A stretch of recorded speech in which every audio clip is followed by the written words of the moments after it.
Are you ready to take your business to the next level?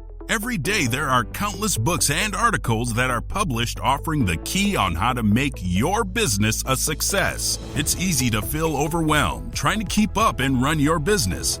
That's why Deb Creer created the Business Power Hour. Keep up on the latest trends, best practices, and techniques for how to make your business a success. Let the Business Power Hour do the heavy work for you. Good morning. Good morning. I am Deb Creer, and I am passionate about giving professionals the tools to make themselves and their businesses as successful as possible. And today we're focusing on the themselves part, because if we are not healthy, both spiritually, physically, all of that, then it's not going to matter what we do with our business. And so many times as very busy business professionals, we don't take time for ourselves. And so I am just absolutely delighted to have my guest. She is a return guest. And more importantly, she is guest number 900. I had to have somebody extra special for this. And so please join me in welcoming Roberta Hughes back to our program again. Welcome, Roberta. How are you?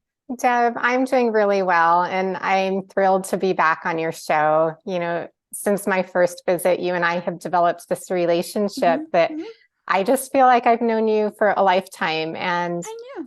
We're hoping that one day we get to see each other in person. Hopefully soon. I know. Well, let me tell people a little bit about you, and then we'll jump into this because your message is so important. We want to make sure we have plenty of time to cover it. So PeaceFull Living expert Roberta Hughes is the founder and lead instructor at PeaceFull Living, a boutique hybrid studio that conveys a delicate and personalized instruction through customized pilates, meditation, and yoga classes. Roberta's core focus is on redefining people's relationship with stress with offerings like 5-minute Zen Breaks and custom tailored approaches to stress relief. See, this is why this is good for business people. Roberta walks alongside her clients, individuals, and businesses to implement daily routines such as meditation, yoga, and Pilates to aid in clearing the clutter from our minds and ease the weight of what we are carrying, both mentally and physically. PeaceFull Living grants clients a way to filter out life's pressures through a delicate and highly personalized approach through its live streams and on-demand classes. And I take those online classes and find them so absolutely beneficial. And, so again, Roberta, welcome back. I am so delighted to have you. I'm thrilled to be here, Deb. Thank you. And, I've been helping you on your journey a little bit, and we keep going back and forth to find that right fit for your health and wellness. And I love your desire to keep trying new things and to keep bringing things into your life that are going to support the healing process physically, mentally, emotionally, and to keep your stress levels down. So you're a great role model for your listeners. Well, and, I one of the things I like to point out is if I can do it, anybody can do it. First of all, I'm lazy. Let's just be honest. I'm lazy. But, with all of, for people who have listened to the program for a long time, they know that I have health issues. And so I have physical constraints as to what I can and cannot do. And, a lot of times we see yoga and we think, oh, I can't do not. If I did downward dog, I'd get stuck and I'd never move again. Or, all of those various things. And working with you has shown me that for any level that someone can do, we can do these skills and do all of these practices that do help us mentally, spiritually, physically, all of those various things. So, tell me a little bit about how it is that you decided that this is your passion in life. Before I do that, I just really want to go back to what you just said about it feeling possible for you. That has been one of my passions, is to help people find the possibility within their own selves of what movement could feel like and look like. Too often people do see a yoga picture and think, I can't do that, so I can't do yoga. Or my body won't do that. Right. So I can't If do I it. stood on one leg, I would fall over and hurt something. Yes. And, we all have a beginning, and to help a person find their beginning and to find what's possible Right. is part of my passion. So if I look back into my life, I was a gymnast and then a cheerleader. And then I actually coached gymnastics in college. That was my part-time job. And I really did become passionate at that time about helping these young little girls figure out what could be possible. Right. I taught balance beam, which takes a lot of focus, and it can also have a lot of fear, because falling off the balance beam is not a fun. Yeah, you hit that big chunk of wood or that floor and ouch. Yes, or straddling the beam. That was probably one of the most common things that would happen. Ow. So there could be a lot of fear. So helping these little girls find the possibility of being in control of their bodies, to release the fear and to be able to move with purpose and feel confident and comfortable. I got so excited doing that with young little girls. And I carry that passion now into working with people of all ages. And no matter what age and stage you are in life, there is that possibility of feeling confident and comfortable in what your body is able to do. And I think that's so important because, almost none of us have that perfect body, and we're, young, old, we have aches and pains. And I tell people, I'm kind of like the Rice Krispie box now, snap, crackle, pop. But it is possible for all of us to do it. And what I love about what you teach is that it's very gentle. I think so many times we look at some of these things and we think we're forcing our bodies to do things. And of course, that's, so, we definitely do not want to do that, because you could cause injury. And then of course, when it hurts, we don't do it. Right. No, don't, that hurt, not doing that again.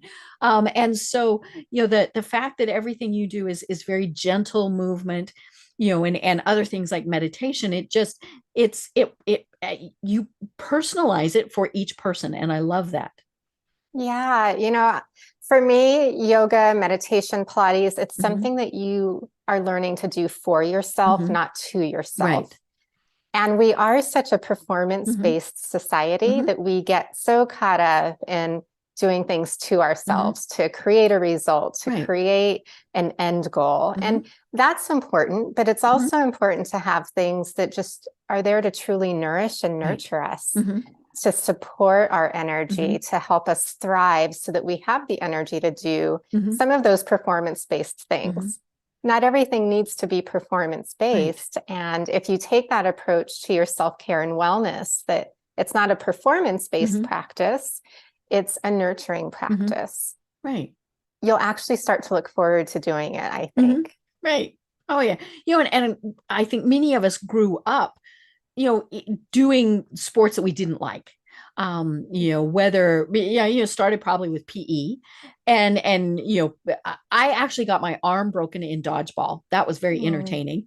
And all of those things, because physical fitness is important, and I think now more than ever, we've got to get these kids off their little heinies and putting their phones down and getting exercise and things like that. But when it is something that we dread, it's not going to do us any good. Absolutely. For me, it's running. I have always thought, gosh, I would love to be a runner, but I hate running. And every time I have tried, I don't feel good. My knees don't love it. My hips don't love it. My back doesn't love it. And so now I'm at peace. Like, I don't need to train for a marathon. Right. I have other things that I love to do to move and to challenge myself. If I want to create more of a challenge for me, it would be probably doing more weight-based exercises rather than running a marathon. So getting to know your likes and dislikes and not trying to force a square peg into a round hole. We don't all have to do the same things. Right. And even if you're in a class with others, you can say, nope, not doing that one. Yes. And the fact that we can say that, and we need to know that we can say that, because I think that's the other thing is so many times we think, oh no, if they're doing it, I have to do it. I'm going to stand on one leg and fall over. Right. And so, yeah, to be able to say, no, I'm skipping this one. And, I'll pick it up later on. But that's where what I like that you do is so important is, as we said, it's very personalized. But because it's online, for much of what you do, I'm in my living room. There is nobody else around me that I am competing with or doing this for. Now, could I have other people? Sure. I mean, it might be kind of fun to have, morning yoga with the neighborhood or something. But it's very much an individual, personalized type of thing. Yes, it is. And you could be in your pajamas, hair not done, no makeup on. Mm-hmm. However you feel the most comfortable and confident in your body, Mm-hmm. that's going to help you Right. feel more comfortable and confident Mm-hmm. in movement. Mm-hmm. And most of my clients started with me during the pandemic, Mm-hmm. and Right. most of them had never done yoga before, and most of them were over the age of 50. Mm-hmm. And I was getting these messages from people how their knees were feeling better and how they were moving in ways they never thought that they could. Mm-hmm.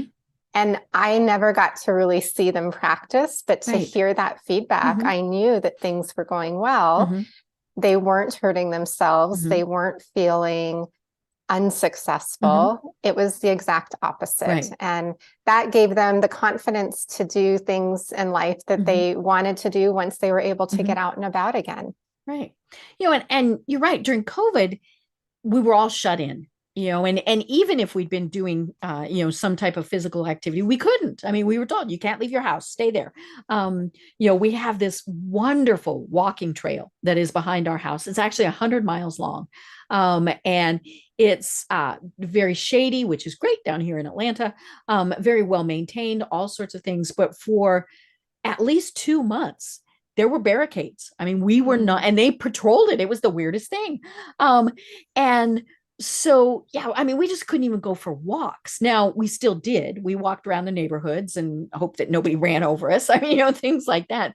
But, to more than anything, we needed something in our homes, which is why obviously people reached out to you.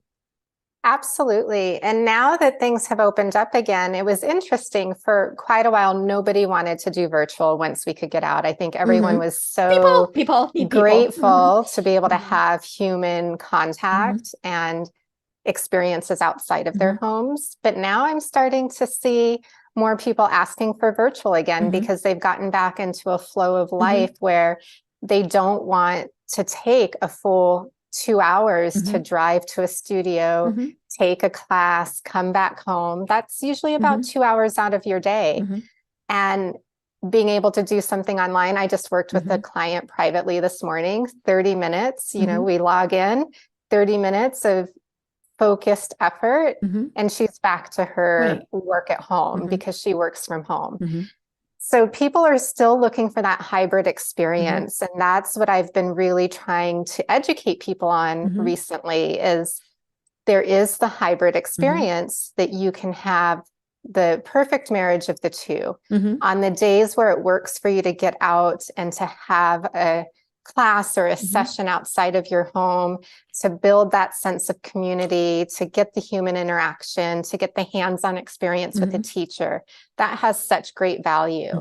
On the days when you're not able to do that and you still want to stay connected to movement and have some instruction, it's great to have those resources available at the push of a button, right from the comfort of your own home.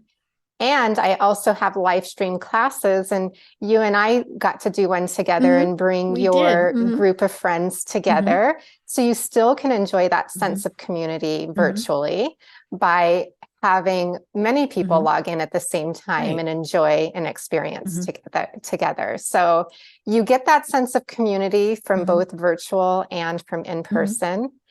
And building that hybrid experience allows you to have more touches to movement throughout the week rather than just the one day or 2 days that you can get out to your studio. Right. Well, and of course, being able to do it at home, especially if you're working at home, or, even if you're working out in an office and then, you're home in evenings or whatever, being able to do it on demand. I mean, that is probably the best thing. So, a lot of parents, kids are back in school. So it's busy, busy, busy until about 8:30. And then they're thinking, okay, now is my time.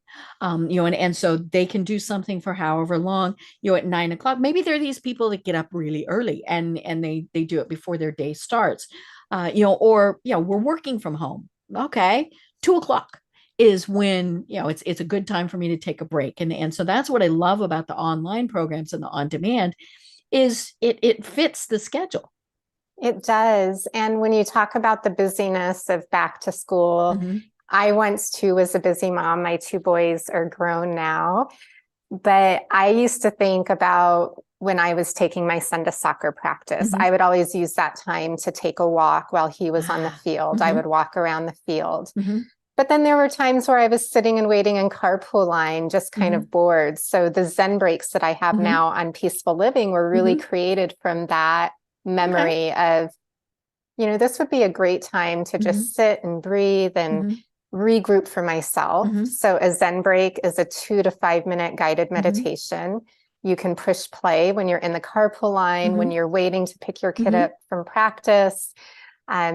Those little pockets are available throughout the day. And then when you mentioned those later evenings, yin yoga is a great way to decompress and bring your nervous system into a place of rest before bedtime. And those are all on demand.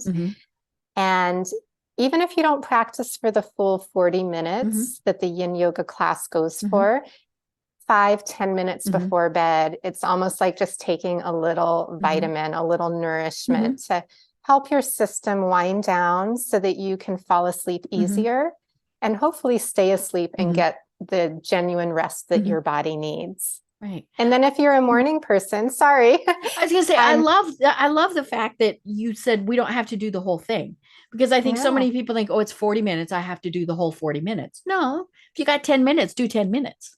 Absolutely. Whatever pocket of time is available to you, just begin. And oftentimes starting is the hardest part. And I notice raising my hand. Yep. What I notice is if a person can say, all right, I'm going to do 10 minutes of this yin yoga class. Once they get started, they might notice, oh, I did 15 or 20 minutes. It was really just the act of getting there that was in my way. And they were enjoying it. So they continued. Yes. So you were about to say, for morning people, what do morning people do? For morning people, the gentle yoga classes that I offer are wonderful because it is a gentle way to get the body moving and ready for the day. You won't be working up a big sweat and feeling like you're wearing yourself out before your day even begins. Some people love a tough workout right at the beginning of their day. Right. If you're not that person, the gentle yoga is perfect. And some of my guided meditations are great for people who have a harder time waking up and getting started in their day, because it's a gentle transition from sleep to being awake. Right. Right. Yeah, I'm one of those people. My husband is one, bounds out of bed, does all these things, and I'm like, snooze, hit the snooze, and I've always been like that. I mean, when I was a young kid, I was just one of those that, could not get myself motivated in the mornings. Now, once I was up, I was okay, but it was that transition time. Yeah, a little reluctance. I'm right there with you. Yeah, it was nice. It's cozy, Yes. So let's talk a little bit more about the Zen Breaks, because, they are, like you said, 5 minutes or less. So, I don't want to put you on the spot to say, hey, let's do one, but what kind of would one entail? Usually we do breathing, so focusing on different ways of breathing, and then also some guided visualization. One of my favorite Zen breaks is called gratitude, and it walks you through a short gratitude practice. Studies show that when we focus on gratitude and the things that are going well, it really rewires what the brain is looking for throughout the whole day. So beginning your day with a gratitude practice. Or like you said, the carpool line. Or the carpool line, reminding yourself in the middle of the day, like all of the things that you're grateful for, because sometimes the middle of the day is when we're like, oh gosh, we still have A, B, C, D, E, F, G Right. left, and I'm already exhausted and I'm already feeling tired.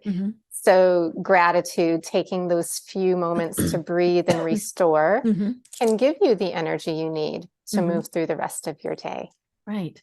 I love it. And like you said, you can just start them at any point in time. Yes. Yes.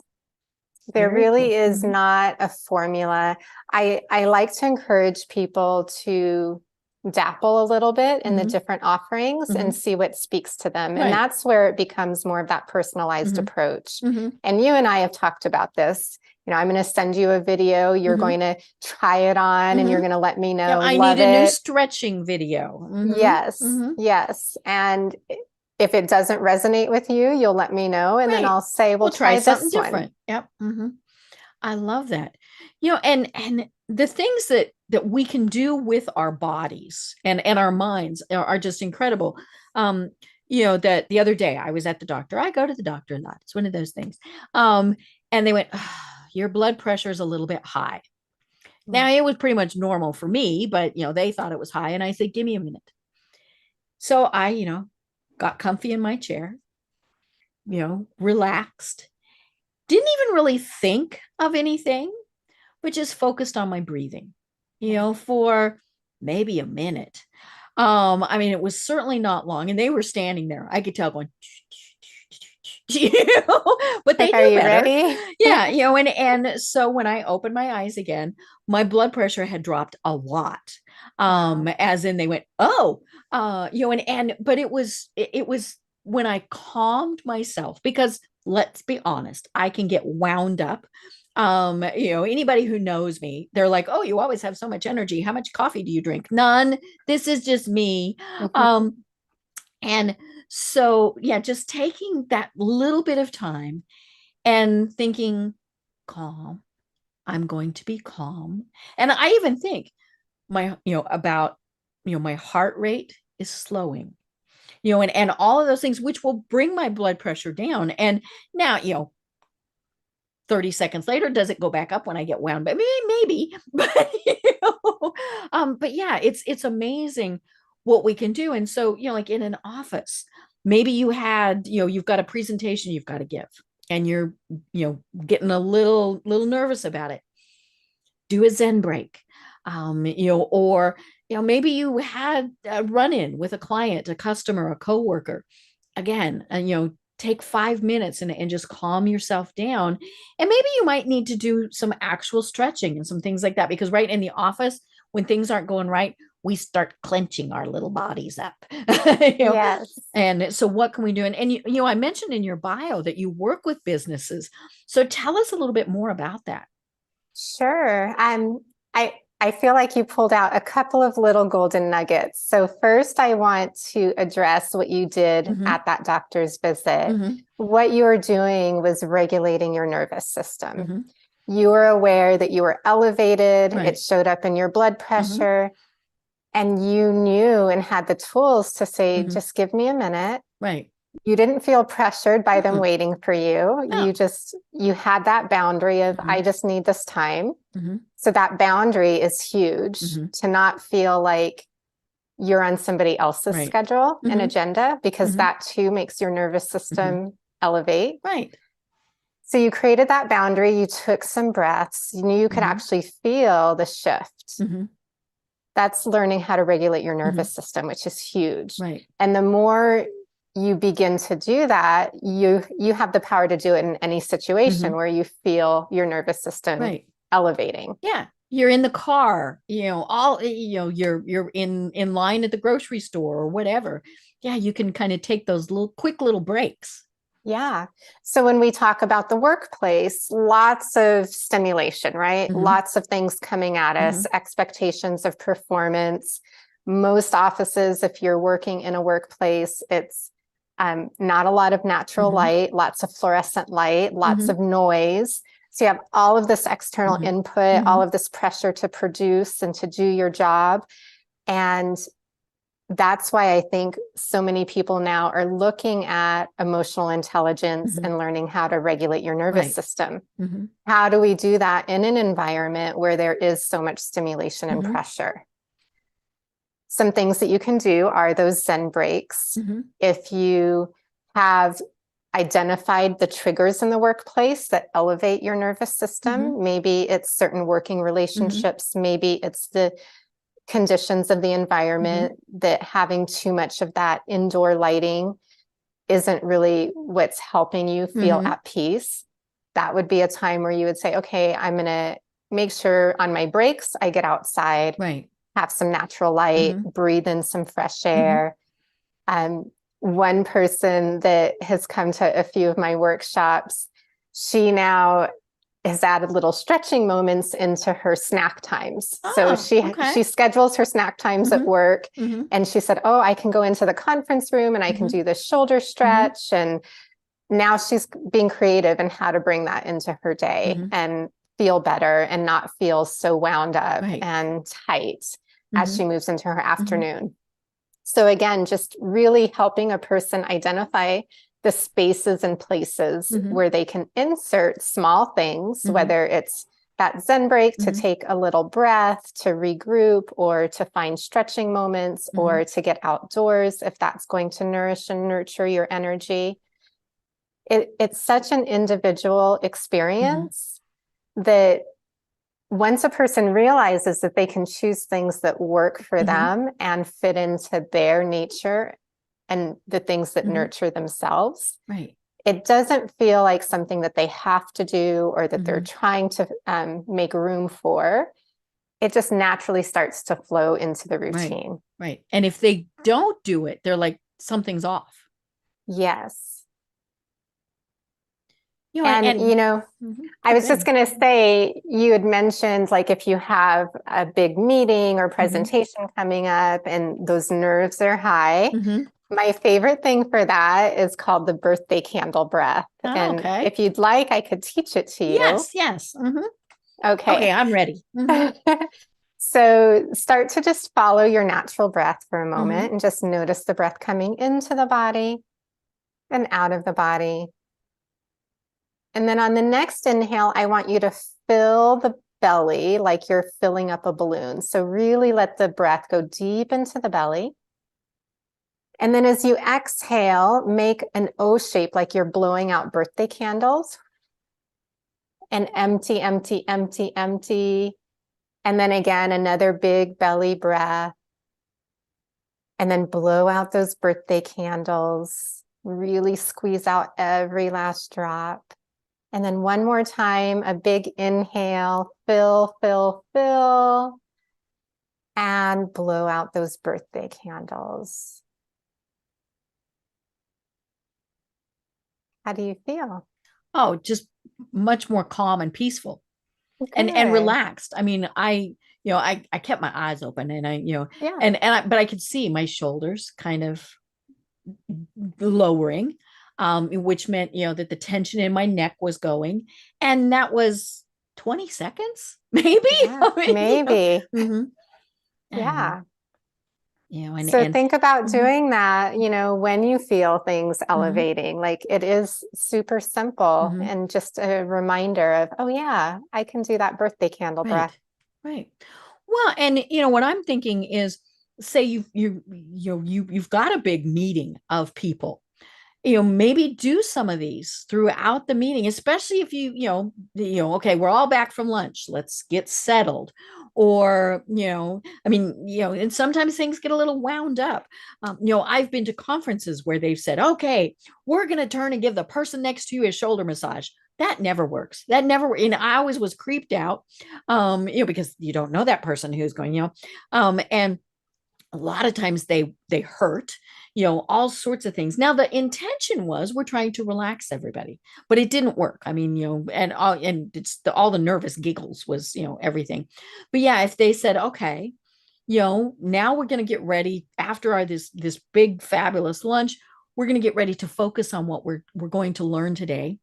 So we're going to breathe for a little bit.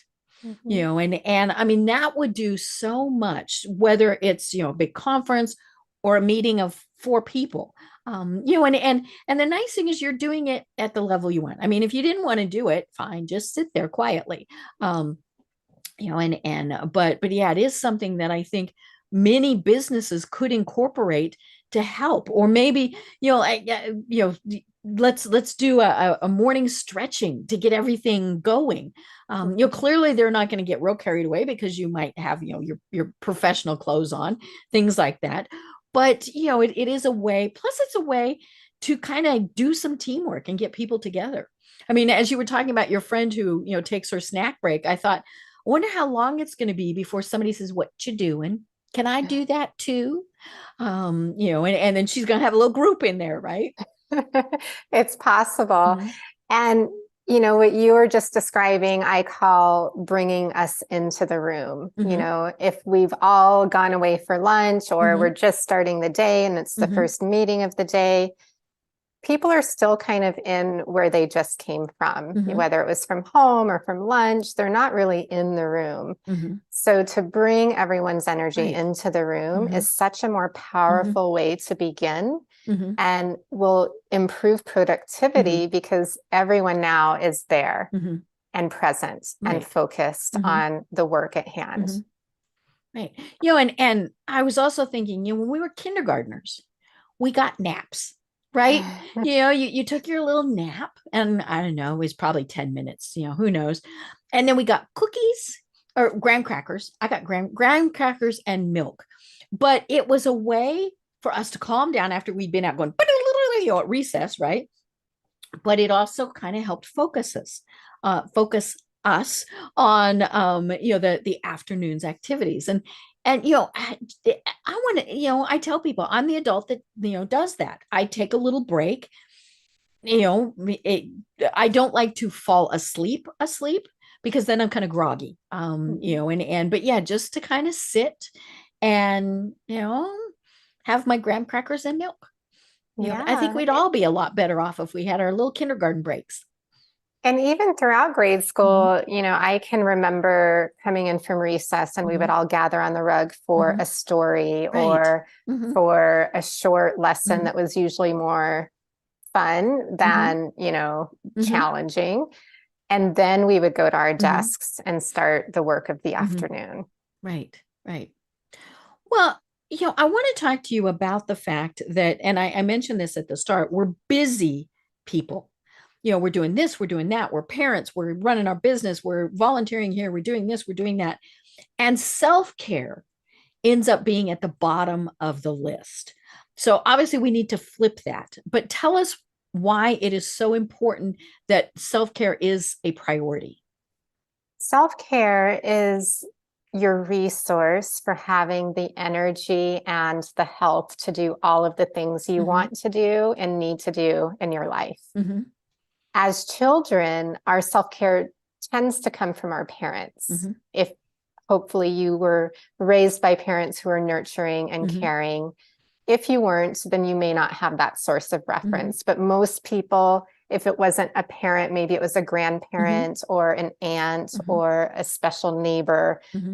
Most people can think of one person in their life that really helped them feel at peace. And from that place of peace and calm, you feel more successful.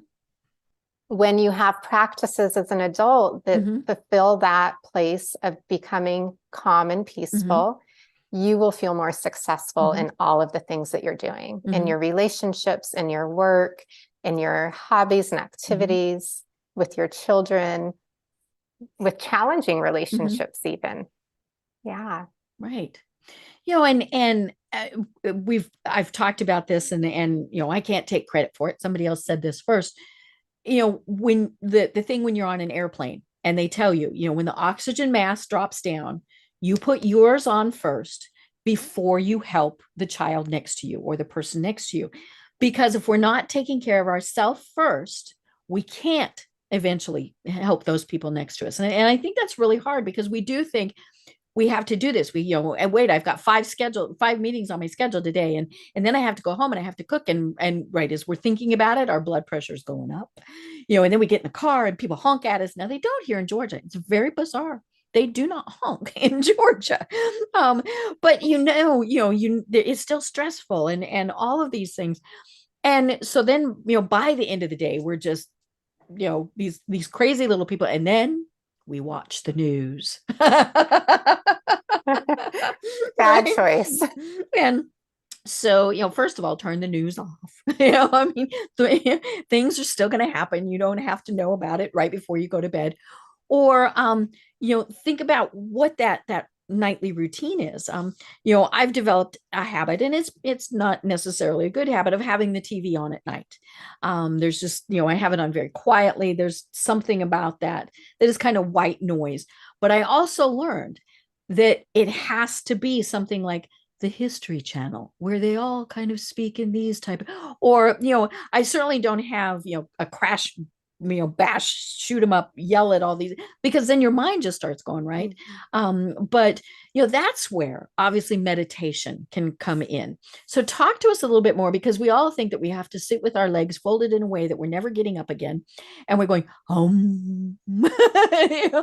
but talk to us about what meditation really is.